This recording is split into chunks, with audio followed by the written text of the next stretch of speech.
Hey, what's up guys? Welcome back to another edition of the Adam Eisen Show. We're on episode 20 this week, and I got an exciting show planned for you guys. We're going to be jumping into a few NFL teams today, as we will be doing throughout this whole off season, as well as jumping around to a few other leagues to catch up on some topics. So starting it off today, the NFL and the Arizona Cardinals. I know I talked to you guys about the Arizona Cardinals last week, and I didn't want to replicate it, but with everything that has happened with Arizona in the last week, the whole piece of paper that Kyler Murray and his agent put together, the new contracts for Cliff Kingsbury and the GMs that run through 2027, I have to dive into it this week.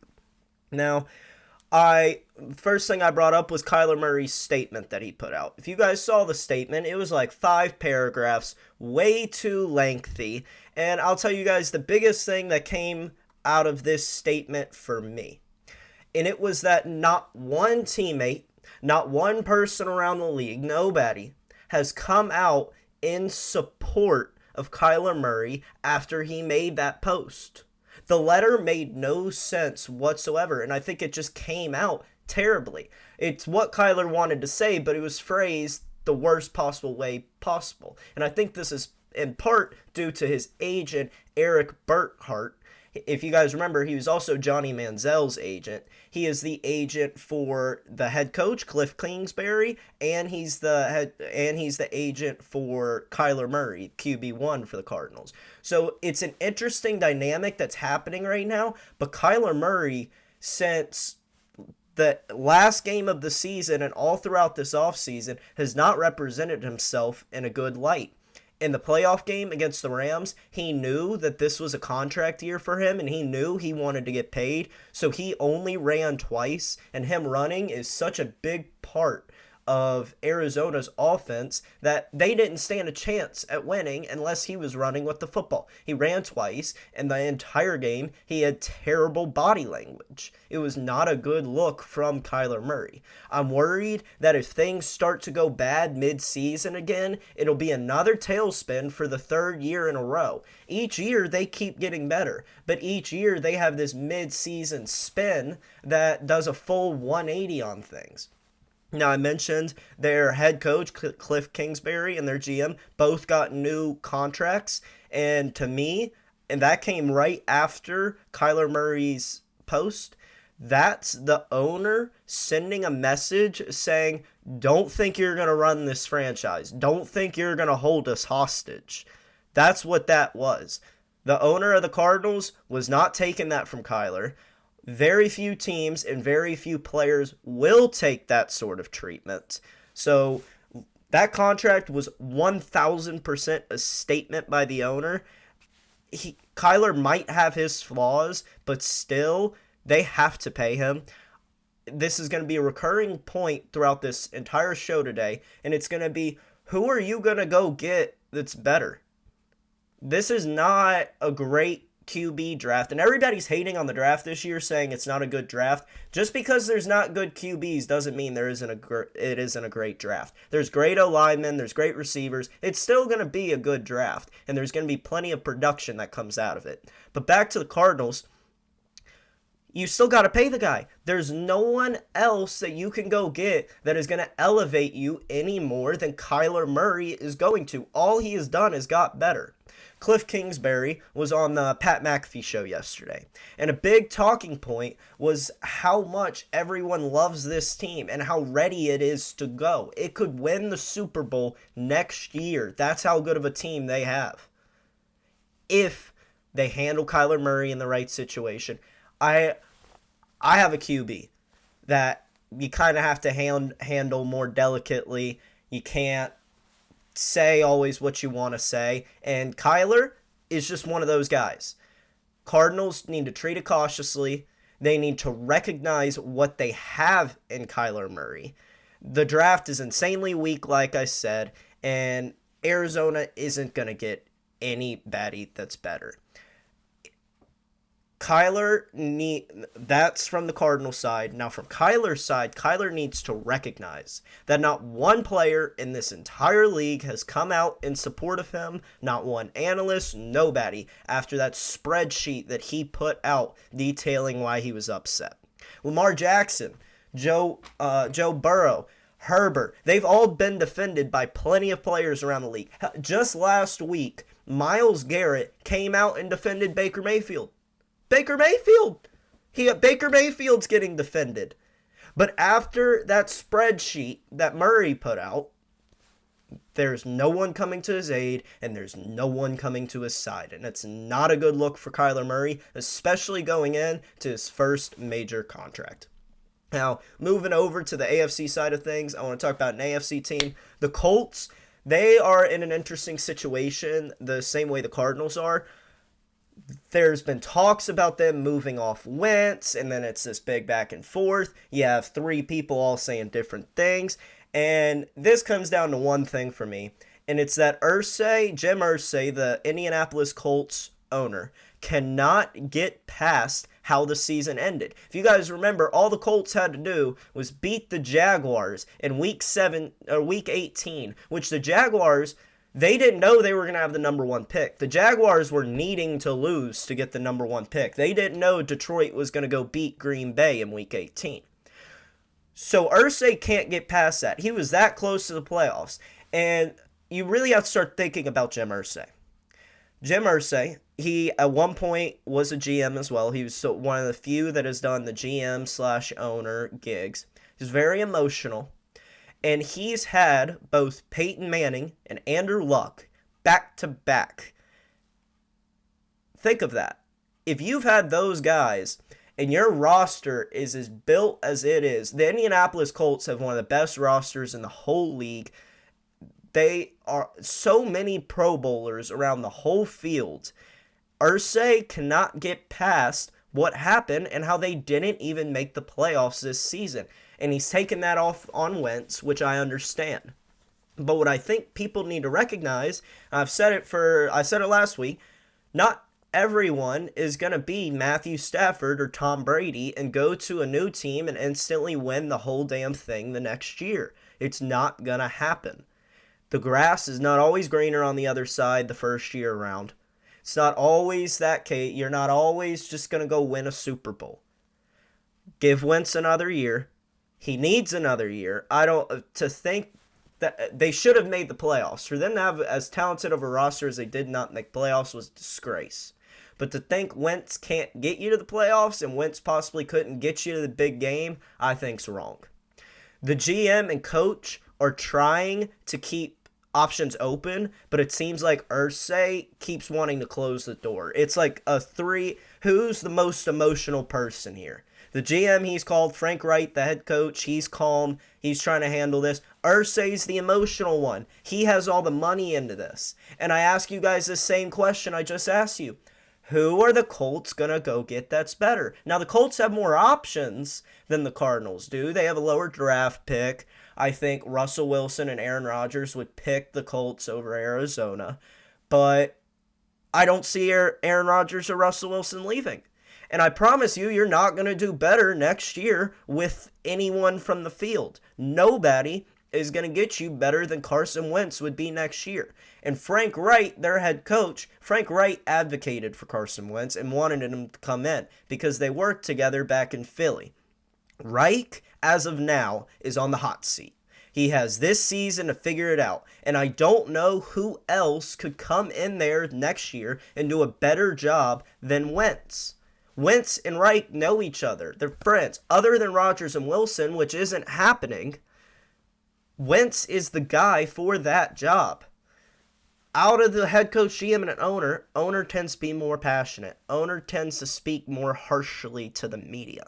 But it's the GM's job to make these decisions, and I hope Jack Irsay does not force a decision too early. If they decide to move off of Carson Wentz, it's going to be the third year in a row with a different starting QB week 1 of the NFL season. They have to understand Carson isn't one of those guys who can just come and win the next year like Brady or Stafford.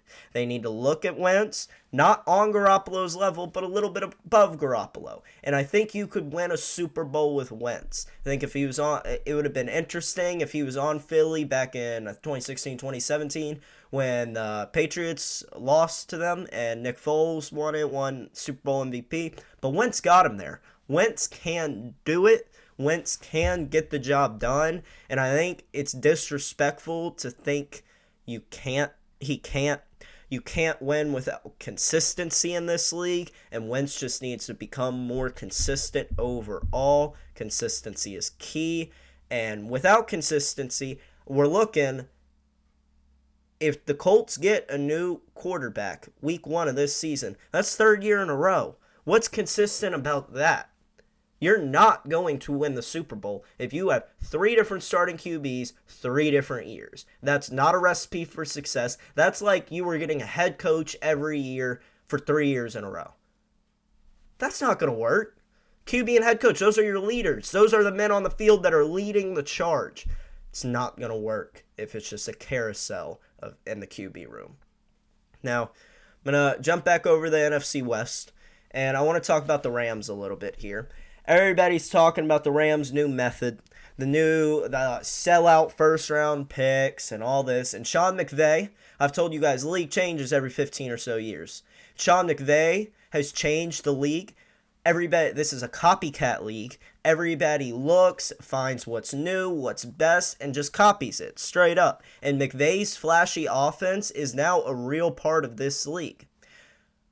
The Rams, on a general management side, what they're doing with first-round picks and what they're doing with cap space, I don't think can get copycatted and be replicated all throughout the league. And I'll tell you guys why that is.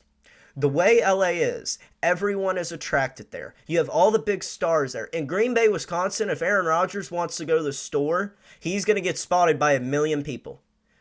But Odell Beckham Jr. can go in LA and just go on a walk and it be okay. Because in LA, there's all these big stars. Everybody's used to it. The culture is different. In LA, everybody's making tons of money constantly. The cap is just consistently rising. And if you look, let's take the Bengals, for example. The Rams, they just make more money than the Bengals do. This is a copycat league, but this does not mean other teams can come and copycat what they did. The idea of selling out your first-round picks for years to come and floating cap numbers cannot be replicated everywhere. In New Orleans last year, and even more this upcoming year, is a great example of that. New Orleans is like $70-something million under the cap this year. Sean Payton left because he didn't want to get stuck dealing with it. Drew Brees is gone. They floated the cap for years. Never even won a Super Bowl out of it. Luckily, the Rams won a Super Bowl out of it. And it's interesting to see how the Rams are able to do this because of where the Rams are, the way the market cap is going in the NFL. It's incredible. I'm going to transition into speaking about Sean McVay a little bit.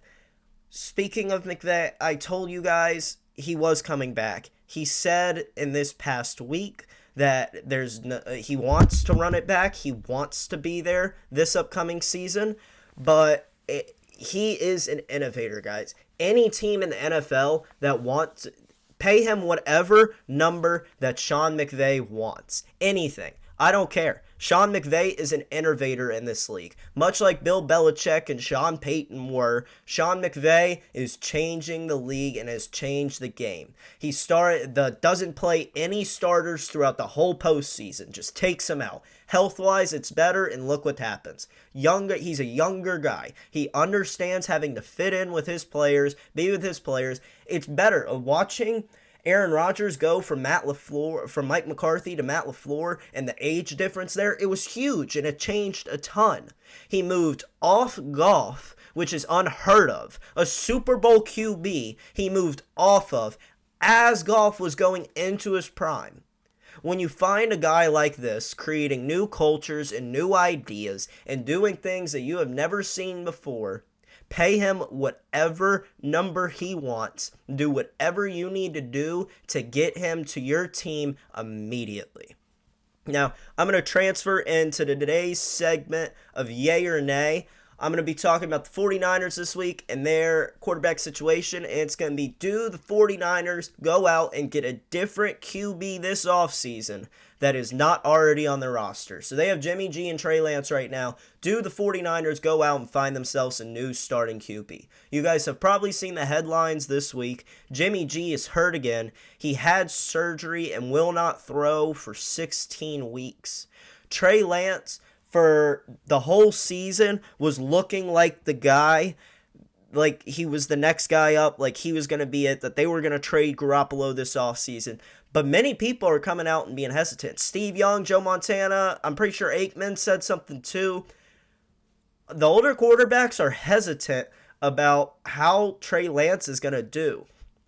Obviously, there seems to be rumors every single day that a guy that comes on or off the mark, a guy's going to come to San Francisco, like Rodgers or Brady, their hometown teams. I don't think that's going to happen personally.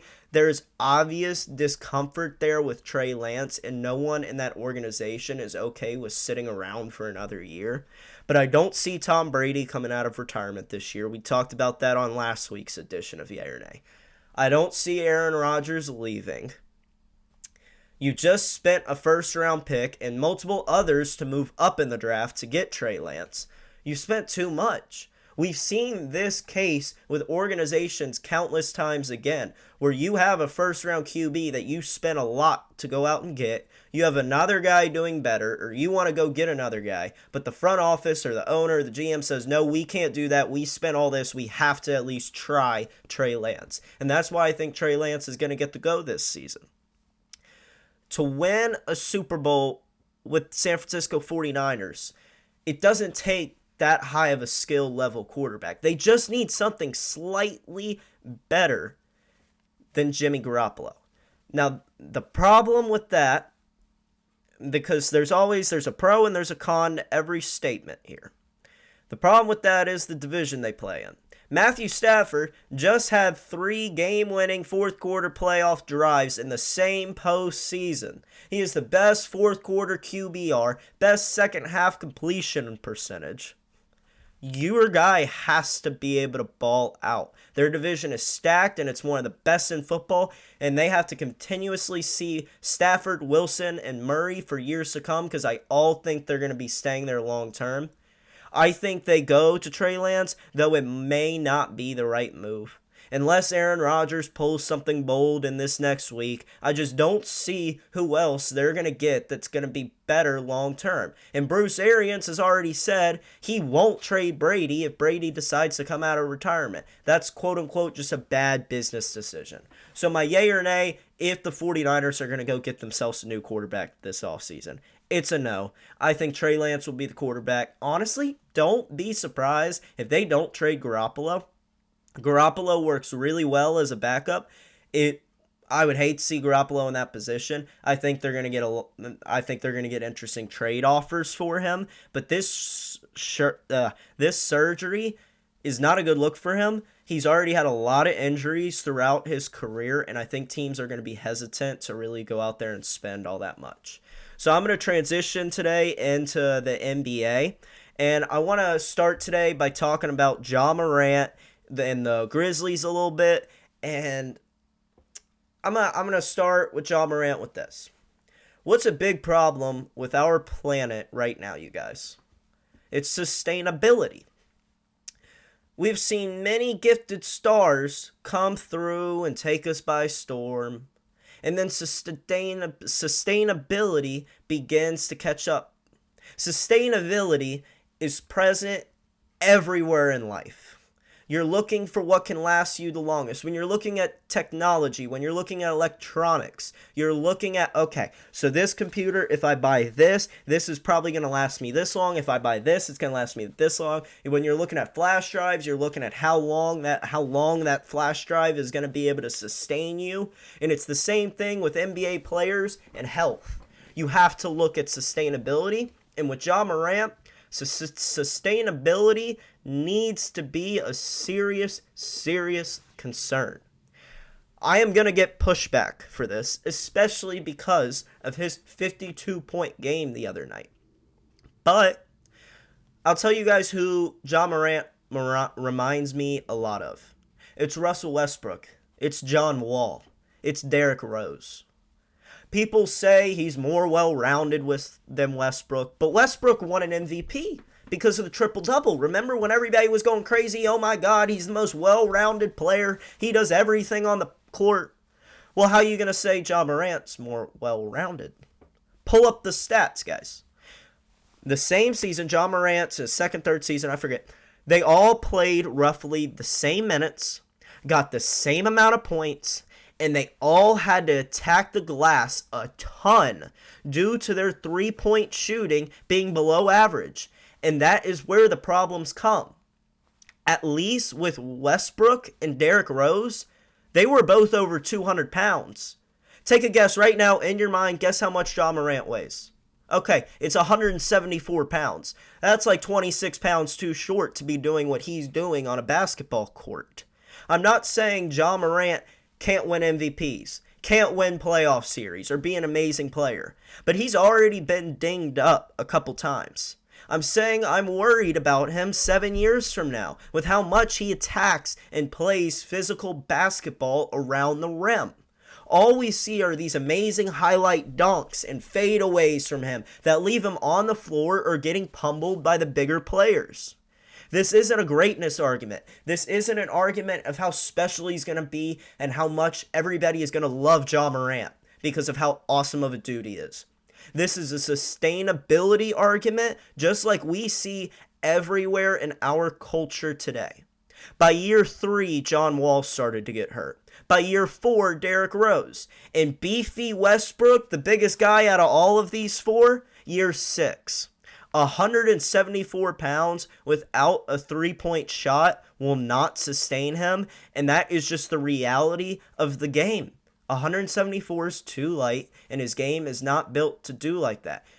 I'm going to reiterate, the guy's amazing. I love watching him play, but 6 years from now, I'm going to be sitting right here, and I'm going to say I told you guys so, because I don't think this is going to be able to sustain. Now I'm going to move on to my second NBA team for today, and it's going to be more talking about LeBron James than it is about the Lakers, but Lakers will be in there some too. And with talking about LeBron James, I just want to say, no one's going to remember this year, guys. He's already solidified as either the best or second best all time. He has 4 rings, a ton of MVPs, and he's going to have the regular season scoring title cemented next season. That's a record no one thought anyone could ever touch. And LeBron's about to catch it in year 20 of absolutely amazing, amazing basketball. No one's going to remember this 9th place finish, even if they don't make the playoffs. You guys won't, and LeBron knows that no one's going to remember. I'll ask you guys a few questions. Who remembers Brett Favre with the Jets? Or Joe Namath with the Rams? Johnny Unitas with the Chargers? Joe Montana with the Chiefs? Go find a video because no one ever talks about it. Jordan's last 2 years with the Wizards were a disaster. They couldn't even make the playoffs. And it's looking like this season might get shut down for the Lakers, but that does not matter because this was a badly built roster. Had a lot of aging guys, and I'm worried about what's going to happen next season. They're going to have to trade AD for sure. But LeBron is still playing great. He's still averaging over 25. He's scoring a lot of points and is going to catch Kareem, and he knows that. LeBron is very much aware of the situation that he is in at the moment. And that record is just going to be another piece in making this guy the greatest ever. Knows no one's going to remember. The league has never been more skilled than it is now. You need 2 guys on the floor at all times who can shoot. And the Lakers just simply do not have that. I kind of jump around in the NBA between teams, but the Lakers are the team I'm really a fan of the most. I'm just a huge LeBron fan overall, so I'm pretty much a traveling fan in the NBA. I don't really rally around the team. I love the storylines. I love stuff like that. And it's unfortunate the way the Lakers season goes. But I'll talk to you guys in 15 years about how no one remembers that this season even happened for LeBron. And the only thing people remember is how truly dominant and great he was, even when his team was ninth in the West and he was in year 19. Now, the last NBA team I'm going to talk to you guys about today is the Phoenix Suns. Phoenix is killing it overall. They're 50-12 overall. Last year, they only won 51 games total. And the other night, without Devin Booker and without Chris Paul, they were still extremely powerful and fast. It was so impressive for me. Top of the West, they are top of the West right now by 7 games, which means Chris Paul and Devin Booker will get rest before the playoffs, and as we saw a few years ago with the bubble, rest before the playoffs can be a big advantage. It was amazing to me to see how fast and how physical this team played the other night without their 2 stars. They seem to be out for revenge this season after losing in the finals 4-2 last year. They destroyed the Bucks just a few days ago, and they're 36-3 when they lead at half. They are just one of the most consistent teams in basketball. I don't know how going into the playoffs you could bet against any team other than the Suns, in the West at least. Warriors, yeah, they have a good shot, but I think the Suns are a terrible matchup for the Warriors, especially if Draymond Green is not healthy. You can tell with the way the Suns played, they're fired up at all times and very explosive. They're not going to let Giannis score 50 on them again in an elimination game in the finals. It's in their domes. They've been thinking about it. The only thing that can stop this team from winning a championship is if injuries occur.